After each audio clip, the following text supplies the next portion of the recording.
Everyone, Shakira here from Elite Events and Creations and the Silaholic Anonymous group on Facebook. I'm going to go over just some techniques and tips and things when it comes to design and creating different things. This silhouette system, whether you're using a cameo or a portrait, there are so many possibilities with this machine. It's crazy. So I'm just going to go over what I did for a project that I recently created or completed. I had someone request. At first, they requested a fish for a play that they're doing they were doing at their church. And when I did those, and she took them in. I guess the director of the play was like, "Oh my God, can she make us some bread? That way we don't have to use real bread and we can reuse it." So at first I kind of took it, I was like, how in the world am I going to do this? But of course, with the silhouette, anything is possible. So this is a picture that I posted on my Facebook page of the bread. Once it was all done and completed, this is what the finished product looked like. It's mainly paper with foam core board supports. But what I'm going to do now is show you how I set it up in Silhouette Studio. I will do a follow-up video. I can't record it right now, but I will do a follow-up video of me putting it together. So that you can see exactly how I accomplished this. That's more so for the side of, all of my party planners or people who like to really create things. You'll be able to see, that part of it. But just for how to navigate the Silhouette system, Silhouette Studio system, for any project, that's what I'm going to go over today. And that's the purpose of this video today. So I'm going to go ahead and zoom out really quick, and I'm going to just move those off to the side. And I'm going to, okay, I believe, do I still have it up? Yes. So I'm just going to go ahead over here. This is the image that I used to make that, basically you can say pattern. I'm going to go ahead and copy that. And I'm going to paste it here. Now, I kind of made a prototype before when I was doing this, and I actually I don't have it, and I think I deleted it. I did the same thing through a Google search, and it was more of a clip art piece as far as the end of the bread, and I took that one and I did a trace of it, and that's how I kind of got this shape. I've already filled it in, but this part here literally was just a clip art from Google, not a picture, like a regular clip art. It was like just black and white. I ended up tracing it, and that's how I got my starting point. And once I made the prototype, based on the sides, I measured this, and so it's about 3 inches. So I ended up making a square or a rectangle, and I'm going to go to the scale, deselect lock aspect ratio, and only because I knew exactly how big, the client wanted. She wanted to be almost like a half a loaf. So I knew it was anywhere between 6 and 8 inches. For the sake of this, let's just say 8 inches. And then I'm going to make the height 3.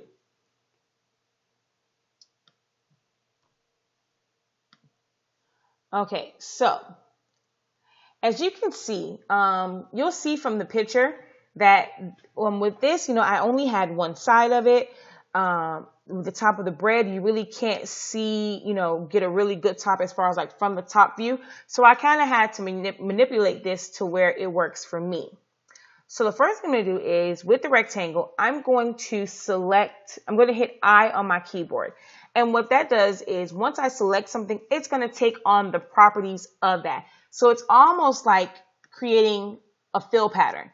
You'll see that it's kind of, when you first do it, it's all over the place. It literally just filled it all in, and it made it like basically a fill pattern. So I'm going to come over here to that tool, that window, and I'm going to change it rather than stretch. I'm going to change it to fix. And it's going to make it to where it's pretty much the exact same size as the one that's here. So now what I want to do is I'm going to pan it down just a little bit just to kind of bring it where I can see it. Then I'm going to scale it up, and then this here will rotate the pattern inside the box. So I'm just going to rotate it just a little bit to where basically I'm straightening it out some, because you know the side of the bread, it's straight. So I'm just going to straighten that out some, and then I'm going to come back to the pan to pan the pattern. When you're doing this, you want to make sure that you actually click on the little crosshairs in order to move it. If you don't, and even though let's say you're on here and you start to move it here, it's going to move the whole thing. So you want to make sure that you actually grab this crosshair, the one that's white with the black cross in the middle, and that's what you want to use to kind of pan it over. I'm going to bring it up because I kind of want this one right there, and I'm going to scale it a little bit more. So that works. Okay, so now that's for that side. And now I'm just going to go ahead and copy this. And I believe this one was 6. I believe I did it at 6 inches for the curve part and to go over. I want to say it's 6 inches. I can separate this one. Actually, no. I think that one is, let's see, ungroup. This one is, okay, no. So it's still about 3. It was about 3 inches. The whole thing total across the top is going to be 6. So I'm going to just leave this at 3. So now what I'm going to do is I'm going to now pan it again, and I'm trying to get just this part, the top of the bread. I'm going to scale this up just a little bit to where it fills in the majority of this box. Let me zoom back in on this section. So now I'm going to pan again, and I'm going to move it around. And I basically was trying to get it to where if I turn it, I basically want to get it to where these kind of, not completely line up, but I want them to somewhat line up, or at least not look too crazy. So I'm just gonna, it literally took me a little while to design this because I really had to kind of play around with it and to get it, just right and exactly how I wanted. I had to kind of play around with it. Right now, I'm just gonna run through it. So that's pretty good right there. I'm going to pan this up because you can see in this area I have a little bit of white. I want to make sure it's as much of the bread as possible. So I'm going to pan and bring it right there where it's pretty much just all of the bread. So now I'm going to take that one and I'm going to replicate it, duplicate it above, and I'm going to rotate it 180 degrees, and I'm going to mirror it horizontally. So now it kind of looks like, that bread where it has the cuts in the middle. So it's not exactly how this has just one cut, but in order for it to kind of work for me, I kind of had to give it, make it work to where it didn't look too crazy on top. So this one is pretty, good just how it is. It kind of, it's right on, it's down the middle. So it just looks like, you just took a knife and split it across. So, when it baked up, it created that opening.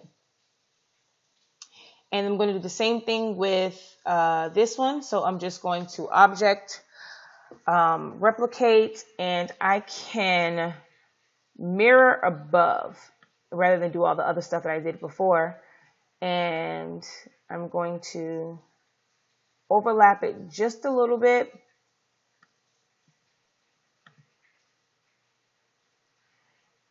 And that's pretty much it as far as the design part of it.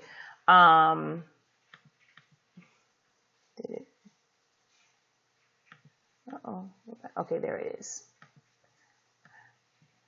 Again, like I said, I will do a video showing exactly how I put it together and how I cut my foam and things of that nature. But I just kind of wanted you to see how you can use things like, you know, your fill pattern tool, and, you know, how to use the pan function and the scale pattern, how you can rotate, you know, what you have in there to kind of make it work. Again, like I said, there are so many possibilities and so many things that you can do with this system if you just take the time to explore it and explore all of the options and kind of play around with certain things and just see what they do.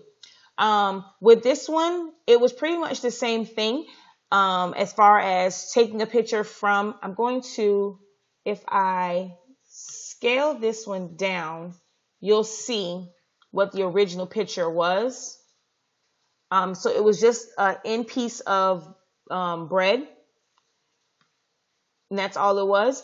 And I just took it and I scaled it up until I got where it was, you know, pretty much it filled in the entire shape that I already had, and just fill that in. And that's how I created the end portion of it. So it's just a matter of taking a picture from Google, and you can turn literally anything into a pattern. I know it's not really, you know, much to do, with this particular video, but I just kind of want to go and, you know, just show you something else really quick. Let's say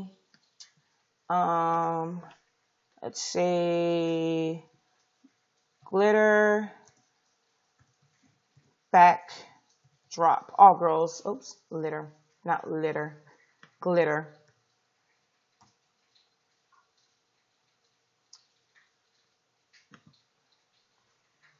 Okay, so let's say if we took something, actually, I'm loving how this one right here looks. So I'm going to just copy that one, bring it back to Silhouette Studio, and paste. And even with this one, guess what? That was the picture that came directly from Google. Guess what?